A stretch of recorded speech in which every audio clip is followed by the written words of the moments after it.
મિત્રો અત્યારે જો આટકોટ હોલ્ડ કર્યો છે અને ભાઈ જો આટકોટના ફેમસ ગાંઠિયા છે, ચટણી સંભારો, આ જો આપણા મરચા અને આપણા બધા મિત્રોની મોજ છે. તમને બતાવું ભાઈ અજયભાઈ છે ને એક નંબર ગાંઠિયા બનાવે છે અને એમની ખાસ વાત તો હોય ને તો તમને ગરમા ગરમ ફ્રેશ તાજા ગાંઠિયા જમાડશે અને બહુ મોજ આવશે. એટલે ભાવનગર રોડ તમે ચડતા હો તો આટકોટમાં હોલ્ડ કરજો અને ગરમા ગરમ ગાંઠિયાની મોજ માણજો. તમે કયો એવા બનાવી દેશે. સ્ક્રીન ઉપર ભાઈનો નંબર દેખાય છે. અમે બગદાણા જતા હતા, ખૂબ આનંદ લીધો બધા મિત્રોએ. તમે પણ મોજ કરજો. ગરમા ગરમ ગાંઠિયા સરસ મજાના, તમે કયો એવા મરચાં તરી આપે, વાલી ચિપ્સ, એક પણ વસ્તુની કચાશ નહીં રાખે.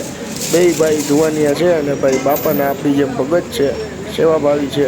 તો મદદ કરજો અને જમાવટ કરજો, મોજ કરી આવજો સીતારામ ફરસાણમાં. ફરી મળીશું બાપા સીતારામ.